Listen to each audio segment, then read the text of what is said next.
नमस्कार दोस्तों, मैं हूं वरुण मुखर्जी और आप देख रहे हैं हमारा चैनल आमने सामने कौन है। तो जो पिछली वेब सीरीज आपने देखा था हमारे शुक्ला जी को, और अगली सीरीज में एक और कलाकार हैं और एक छोटे से गांव है पठा, महरौनी के पास है। महरौनी से शायद 7 या 8 किलोमीटर दूर है। तो उस गांव में हमने एक और नए कलाकार से मिलने की कोशिश की और जो वो सामने खुद आएंगे, खुद अपना इंट्रोडक्शन देंगी। लेकिन हमारी कोशिश है कि जितने भी बुंदेलखंड की छुपी हुई प्रतिभाएँ हैं, दूर दराज गाँव में हैं, सिटी में नहीं हैं या गांव से ही काम करती हैं, उन सब का मुलाकात करने की। ये बहुत पुराने कलाकार हैं और तो जल्दी आप देखिए और मिलते हैं। तो आइए सर। नमस्ते भाइयों, और सौभाग्यशाली हैं जो आप हमारे घर पधारे और आपका घर समझिए। तो आप जिस उद्देश्य से आप हमारे घर पधारे हैं, उस उद्देश्य में मैं आपका जो भी सहयोग होगा मैं पूरा करूंगा। और जहाँ तक है आप और हम बैठ के जो भी एक दूसरे से फिल्म लाइन के बारे में या समाज के बारे में या किसी विषय पे जो भी चर्चा करेंगे, कोशिश करूंगा कि मैं आपको निराश न करूं। नमस्कार, आप पहले अपना इंट्रोडक्शन दीजिए और बताइए कि आपका क्या नाम है और किस नाम से आप फेमस हैं। हमें तो पता पड़ा मुखिया जी हैं आप, लेकिन पता नहीं कि आप क्या हैं भाई। हमें बहुत अच्छी बात। मुखिया जी भाई, आपने पूछा कि मुखिया जी क्या है। मेरा वास्तविक नाम राकेश उपाध्याय है, जो हम लिखते हैं। तो मुखिया जी जो हमें विरासत में मिला हुआ नाम है। चूँकि क्या रहा कि अंग्रेज़ों के समय में जो मुखिया परिवार, मुखिया जमींदार जागीरदार हुआ करते थे, उस समय मेरे बुजुर्ग रहे होंगे, दादा परदादा जो भी रहे हैं। तो ये विरासत जो है, आप जानते हैं कि गांव में ये तो कुछ परंपराएं हैं जो विरासत में चली आ रही होती हैं। तो ये विरासत में मेरे मतलब दादाजी को रही, दादाजी मेरे सामने रहे। इसके बाद दादाजी को मतलब जाने के बाद मेरे पिताजी को ये जो है विरासत आई। एक दुर्भाग्यपूर्ण ये रहा, विरासत जरूर मुझे मिली है, पर बड़ा दुर्भाग्य रहा मेरा कि मुझे ये पगड़ी जो मिली है, मुखिया की जो उपाधि मुझे मिली है, मैं ये समझता हूँ कि शायद अभी 10-25 साल मेरे पिताजी रहते तो ये जो मेरे ऊपर जो पगड़ी का भार आया है, मुखिया का जो भार आया है, तो उसको थोड़ा सा अभी इस काबिल नहीं हम थे। हम थोड़ा स्टेबल हो जाते या अपनी जगह मतलब कहीं ना कहीं, पर कहीं ना कहीं हमारे काम में भी इसका थोड़ा बहुत अंतर भी आया है।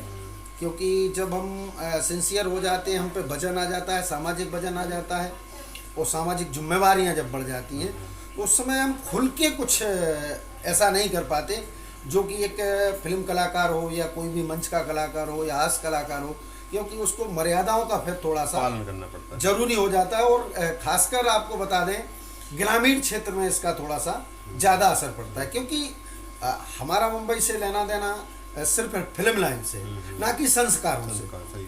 संस्कार हमारे बुंदेलखंड के हैं। संस्कार पलना बड़ा होना ये सब हमारा बुंदेलखंड का है। और बुंदेलखंड तो ये मान के चलिए कि संस्कारों का खजाना है। मान मर्यादा सम्मान, एक दूसरे के प्रति प्यार स्नेह, ये हमारे बुंदेलखंड के रग रग में भरा पड़ा है।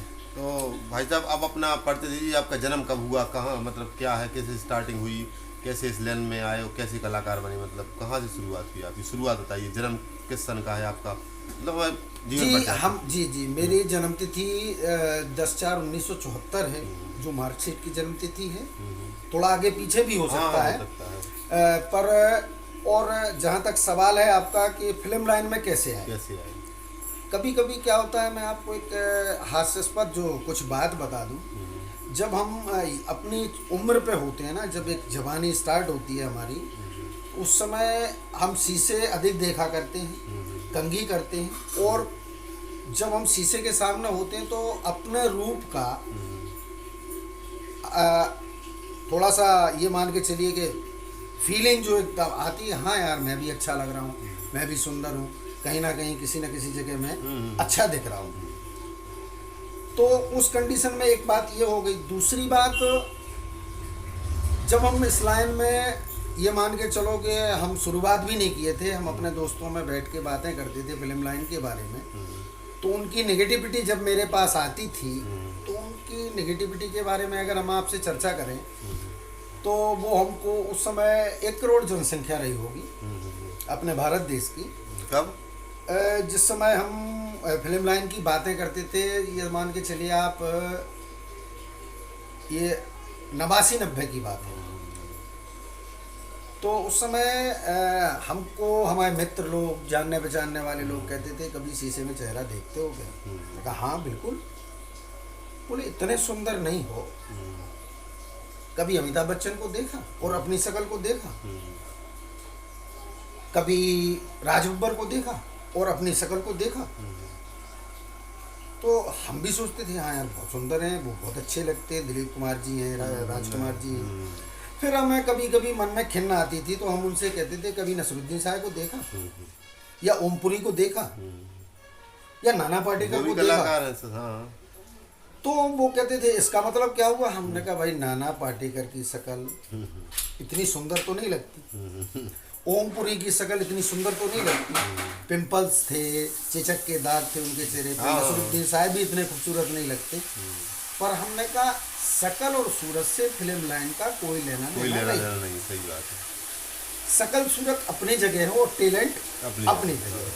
हम कभी जब स्कूल में जाते हैं क्या हम मास्टर की शक्ल देखते हैं?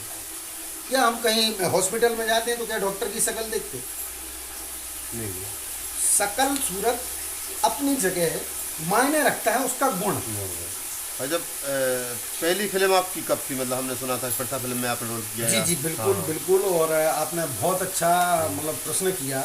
मैं बता दूं मुखरैया जी, जब फिल्म प्रथा शूट हो रही थी, शायद हो सकता है मेरे लिए वो टर्निंग पॉइंट हो और मेरे दोस्तों को चुप्पी करने के लिए वो टर्निंग पॉइंट हो। उसी दौरान हम स्ट्रगल कर रहे थे और उसी दौरान प्रयास प्रोडक्शन राजा बुंदेला का, जो अपने बुंदेलखंड के हैं और बहुत अच्छा नाम रहा अपना, और उन्होंने बुंदेलखंड के लिए बहुत काम किया बुंदेलखंड के लिए। तो उस समय जब मैं इतने बड़े स्टार जो आज किसी परिचय का मोहताज नहीं, सही बात, इरफान खान, स्वर्गीय इरफान खान, उस समय वो स्ट्रगल कर रहे थे।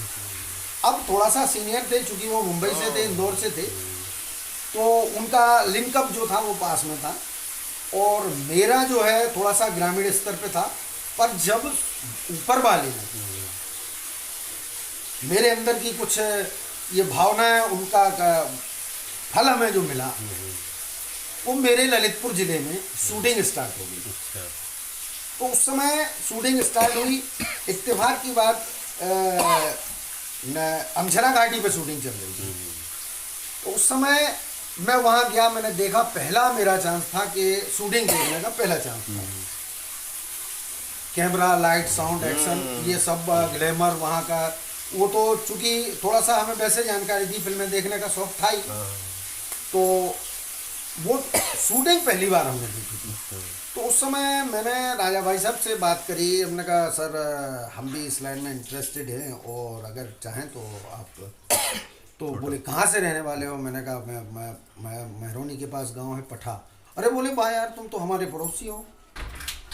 तो हमने कहा सर आप, चूँकि उनका बैकग्राउंड हमें उतना पहले जानकारी नहीं थी, तो बोले हम जमुनिया से हैं। हमने कहा दाऊ साहब आपको कभी जमुनिया में नहीं देखा। आप बोले नहीं भैया मैं मुंबई चला गया था, मुंबई में रहा, ललितपुर में हमारा सारा परिवार रहता है। तो हमने कहा चलो ठीक है, थोड़ी सी बुंदेली भाषा में हमने बातचीत करी। तो जब हम लोगों के बीच में ऐसा कुछ प्यार प्रेम सा हुआ तो उन्होंने कहा चलो ठीक है देखते हैं और तुम्हें हम कुछ ना कुछ निकालते हैं। इत्तेफाक की बात, बहुत अच्छा उस समय स्वदेश महान, विक्की आहूजा और आपके रोहितास गौड़ उसमें रोल कर रहे थे, इंस्पेक्टर आशीष, और विक्की आहूजा इंस्पेक्टर उसका आपको एक हवलदार का रोल कर रहे थे। और बड़े कलाकार थे, आपको बता दें हेमंत मिश्रा जी थे, और एक जो स्वर्गीय उनमें से भी एक हमारे हो गए हैं सीताराम पांचाल जी, और हीरोइन थी इसने। तो उनके बीच में हमने ये सब देखा। और हमारे ललितपुर के भी आर्टिस्ट थे, मनोज चौबे जी, आपके जितेंद्र रावत जी, अशोक देवलिया जी, तो ये और सब थे। और आपका उदयराज चंचल, ये सब हमारे मतलब वैसे जानने पहचानने वालों में से थे। तो ये हमें मान के चलो कि ये ब्रेक मिल गया हमें। ब्रेक मिल गया, छोटा था। ब्रेक जब मिला हमें तो उस समय लोगों ने तारीफ भी करी, यार कितना अच्छा रोल फर्स्ट टाइम में तुम्हें मिल गया। एक गाने में भी हमारा क्लोजअप डला हुआ है 20-25 सेकंड का। तो उस समय 25 सेकंड का क्लोजअप डलना एक न्यू कमर के लिए। और एक गेटअप था हमारा, कुर्ता पजामा जैकेट, एक सांसद का। अच्छा। तो ये जब हमें कैरेक्टर मिला तो यूनिट के लोगों ने भी हमसे कहा, भाई यार बहुत जल्दी और बहुत अच्छी बात है कि फर्स्ट टाइम तुम्हें इतना अच्छा रोल मिल गया। तो मैंने लोगों का धन्यवाद किया कि, और राजा भाई साहब का भी धन्यवाद किया कि हमें। और फिर इरफान खान जी के साथ मैं 40-42 दिन रहा। अच्छा। वो बड़े अच्छे नेचर के अभिनेता थे और आज उन किसी नाम के मोहताज नहीं। तो खुशी इस बात की होती है कि इतने महान अभिनेता के साथ मेरी शुरुआत हुई। उनकी फिल्म ऑस्कर के लिए भी गई है। हाँ, और बहुत बड़ी बड़ी फिल्में उनकी जो है। हाँ, वो हॉलीवुड फिल्में बनाई। जी जी, इंटरनेशनल आर्टिस्ट। और वैसे इतने अच्छे आर्टिस्ट को इतने जल्दी जाना एक दुखद तो है ही। इसके बाद भाई साहब फिर कहाँ से फिर कहाँ गए फिर आपके बाद? फिर सिलसिला ये रहा कि उनका एक सीरियल आता था, मुझे चांद चाहिए। हाँ, मुझे चाहिए। उसके बाद उन्होंने स्कैंडल भी किया। इसके बाद फिर वो मुंबई चले गए, चूँकि मेरा मन भी रहा मुंबई जाने का, मुंबई में बसने का, वहाँ रह के कुछ करने का। पर कहीं ना कहीं पारिवारिक जो घटनाएं रही हैं मेरे साथ, जिम्मेदारियाँ जब आ गई थी तो उस समय थोड़ी सी पारिवारिक घटनाएं भी ऐसी होती रही कि जब हमें जाने का मन हुआ, मौका मिला, उसी कंडीशन में मेरे साथ कोई ना कोई घटना ऐसी हो गई कि हमें ब्रेक लग गया। तो घर पे रहते हुए लोगों से संपर्क में रहे, कांटेक्ट में रहे। और कहीं ना कहीं जब भी हमारे यहाँ जो अपने ललितपुर ज़िले में ओरछा हुआ, ललितपुर हुआ, झांसी हुआ, आपका भोपाल हुआ, और यहाँ जब भी शूट हुआ है मैं कहीं ना कहीं उसका हिस्सा रहा हूँ। अच्छा जी बिल्कुल। और फिर इसके बाद फिर हमें जो अब हमें लीड करने का मन तो था ही, चूँकि थोड़े से मन नहीं भर रहे थे अच्छा करने के, तो कभी कभी स्ट्रगल भी कर रहे थे, सोच भी रहे थे। कभी कभी ये भी आया कि यार मैं लीड तो तभी कर पाऊँगा जब खुद प्रोड्यूस करूँगा। फिर बजट भी बहुत बड़ी चीज़ होती है और कुछ टेक्निकल जानकारी होना भी ज़रूरी होती है। तो फिर अब मुंबई आना जाना रहा, मुंबई के लोगों से मिलना जुलना रहा, मुंबई में बैठना उठना रहा, काफ़ी लोगों से मुलाकात हुई। फिल्म कैसे बनती है, फिल्म डिस्ट्रीब्यूट कैसे होती है, फिल्म में हम बजट कितना लगाते हैं, कैसे हमें इनकम होती है, इसके बारे में जानकारी थोड़ी सी करते रहे। फिर हमें टर्निंग पॉइंट मिला। आपको बता दें, एक हमारे मित्र थे तो उन्होंने एक एल्बम किया। एल्बम का नाम था मेरे साईं का जलवा। मेरे साईं का जलवा, उस एल्बम में चूँकि मैं सिंगर तो हूँ नहीं, तो गाना था, तो गाने में एक्ट था। वो एक्ट जो था तो एक ऐसा एक्ट था कि मैं उन 4-5 लड़कों का एक बॉस बना हुआ था। वो अच्छा कैरेक्टर लगा, तो एक लेवल लग गया मेरे ऊपर, एक विलेन स्टाइल का, कि आपका गेटअप चेहरा मोहरा जो है ना, तो आप विलेन स्टाइल में। तो हम फिर विलेन स्टाइल में, चूँकि हमारी ये दाढ़ी बाल ये बड़े सब जो है, अभी तो ये बाल जो है आपको वाइट दिख रहे हैं, चेहरा चेंज हो गया। हाँ, इसलिए लग रहा है कि हम थोड़ा सा एक नए प्रोजेक्ट के लिए काम कर रहे हैं।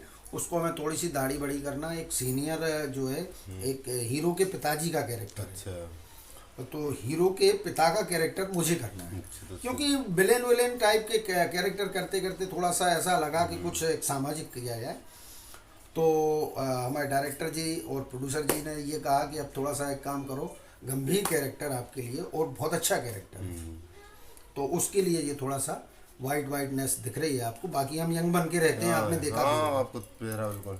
तो ऐसा है। और फिर वो बात चल रही थी मेरे साईं के, तो उसको किया। फिर इसके बाद एक और ऐसे हमारे मिलने जुलने वालों में से थे, तो एक उनने वो आपका एक फिल्म थी जय जयकारा, वो बाहुबली 2 में जय जयकारा को लेके उन्होंने हमको खुद ऑफर दिया। अच्छा। कि भाई साहब आप एक काम करिए, एक गाना और एक थीम मेरे पास रखी हुई है और मैं आपके ऊपर पिक्चराइज करना चाहता हूँ। तो हमने कहा ठीक है, हम तैयार हैं। तो मैंने किया, उनने अपने चैनल पर डाला, काफ़ी उसको पॉपुलैरिटी भी मिली, काफ़ी लोग अच्छा गया, मतलब लोकेशन भी बहुत अच्छी रही और गेटअप भी बहुत अच्छा रहा, थीम भी बहुत अच्छी थी ये। और आगामी प्रोजेक्ट? आगामी प्रोजेक्ट तो अभी जो हमारे पिछले साल हमने 2 वेब सीरीज करी थी, अच्छा, उसमें से बिल्कुल फ्लोर पे हैं, क्योंकि कोरोना की वजह से थोड़ा सा ब्रेक हो गया। उनको रिलीज़ का टाइम थोड़ा सा बढ़ गया, क्योंकि रिलीज़ के लिए कुछ समय ऐसा था कि मान के चलो कि जब उनकी डेट थी उस समय लॉकडाउन लग गया मुंबई, हम जब गए हम लोग पे थिएटर भी हो गया था। कनन ड्रीम फिल्म प्रोडक्शन जो है अपने ललितपुर में, डॉक्टर अखिलेश चौबे, उनका इंटरव्यू लिया है हमने। अच्छा, उनका इंटरव्यू लिया है। तो डॉक्टर अखिलेश चौबे के दोनों प्रोजेक्ट हैं। तमाचा फिल्म हाँ, अब उनका नया जो प्रोजेक्ट आ रहा है तमाचा, उसमें भी अपन लीड कर रहे हैं। लीड कर रहे हैं जी।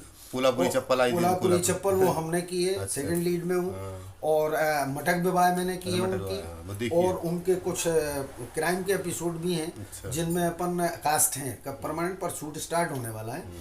अभी हम ओरछा में 2 वेब सीरीज करके आए हैं, तो 10-12 दिन का हमारा शेड्यूल था, तो वहाँ हम करके आए हैं। और जो बुंदेली के और आर्टिस्ट थे और बड़े फेमस आर्टिस्ट थे, हमारे एक बड़े भाई हैं राजू शुक्ला को आप जानते होंगे, जानते हैं, तो उनके साथ और बड़ा मतलब ये मान के चलिए कि अच्छा अनुभव रहा, फर्स्ट टाइम रहा हमारा स्क्रीन। उनका इंटरव्यू लिया है हमने, उनका इंटरव्यू डला है, अभी चल रहा है। उसके जी बाद जी, अच्छा, उसके बाद फिर आपका आएगा। जी जी, देखेंगे। और तो राजू भाई साहब से पहली बार हमने स्क्रीन शेयर की है, बाकी मिलना जुलना हम लोगों का होता रहता था, इस बारे में फिल्म के बारे में भी चर्चाएं होती रहती थी। तो हमसे कहते भैया कितवास में रहते हैं, पिछले संडे को गया था मैं उनसे मिलने। अच्छा। तो संडे मैंने सोचा पठाई ने देख लिया, आपसे मिल लिया जाए। नहीं तो वो बहुत बढ़िया नेचर के बड़े कलाकार, और हमारा तो उनसे पारिवारिक संबंध है, घर के हैं हमारे, चूंकि हमारे पास में गांव है, आपने संधवाहा देखा होगा, एक्चुअली रहने वाले संधवाहा के अच्छे कलाकार। और भाई साहब बुंदेली का ये मान के चलिए कि आज हमारे ललितपुर डिस्ट्रिक्ट में बुंदेली का कोई ऐसा बुंदेली की नहीं कपिल शर्मा बिल्कुल, क्योंकि और कपिल शर्मा तो शायद उनको देना संज्ञा छोटी हो, वो खुद अपने आप में नहीं वो मल्टी स्टार बुंदेली। आप मान के चलिए, आप आर्टिस्ट आप हैं, फाइन आर्ट आप करते हैं, एडिटिंग, फाइन आर्ट आप करते हैं, आप कॉमेडी करते हैं, आप टेलरिंग का। हमारे बीच में तो कुछ ऐसी बात हुई, उस समय हम लोग बैठे थे तो होटल में जब हम लोगों का शूट था,